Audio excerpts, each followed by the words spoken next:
ഇതേ പ്രതി തന്നെയാണ് കണ്ണൂരിലുള്ള ചന്ദ്രമോഹനെയും ചേർത്തലയിലെ ഗിരീഷിനെയും കൊന്നത്. ചങ്ങനാശ്ശേരിയിൽ നിന്നും ജോയി എന്നൊരു കോളേജ് വിദ്യാർത്ഥിയെ സിനിമാ തിയേറ്ററിൽ നിന്നും ലോഡ്ജിൽ കൂട്ടിക്കൊണ്ടുപോയി ചുറ്റികയ്ക്ക് അടിച്ചു കൊന്നതും ഇവൻ തന്നെയാണ്. ചുറ്റി കൊണ്ട് അടിച്ചുകൊല്ലുക എന്നതാണ് പ്രതിയുടെ മോഡസ് ഓപ്പറാണ്ട. അവന്റെ ഇരകളിൽ നിന്നും ആരും ഇതേവരെ രക്ഷപ്പെട്ടിട്ടില്ലെങ്കിലും ഇതുവരെ കിട്ടിയ തെളിവുകൾ വെച്ച് പ്രതിയുടെ ഏകദേശ രൂപം ഞാനിപ്പോ കാണിക്കാം.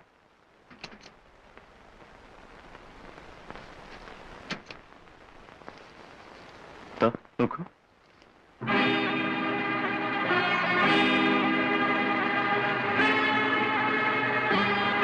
ഇൻസ്പെക്ടർ, എന്ത് ത്യാഗം സഹിച്ചും ഇവനെ ഞാൻ കണ്ടുപിടിക്കും.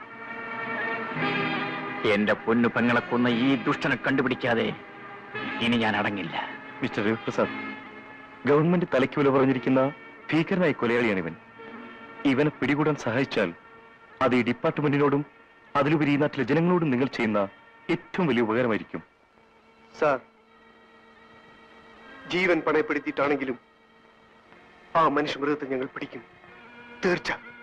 ഒരു കാര്യം കൂടി, സിന്ധു കൊല ചെയ്യപ്പെട്ടതിന് ഏക ദൃക്സാക്ഷി കുട്ടി മാത്രമാണ്. ആ കുട്ടിക്ക് അടുത്തറിയാവുന്ന ആരോ ഒരാളാണ് സിന്ധുവിനെ കൊന്നതെന്ന് ഞങ്ങളുടെ ബലമായ സംശയം. പെട്ടെന്നുണ്ടായ ഷോക്കിൽ കുട്ടിയുടെ സംസാരശേഷി നഷ്ടപ്പെട്ടതുകൊണ്ട് പ്രതിയെക്കുറിച്ച് യാതൊന്നും അറിയാൻ ഇപ്പോൾ സാധ്യമല്ല. ഏതായാലും സൂക്ഷിക്കുക, അല്ലെങ്കിൽ കുട്ടിയുടെ ജീവനായിരിക്കും ആപത്ത് സംഭവിക്കുക. Thank you inspector.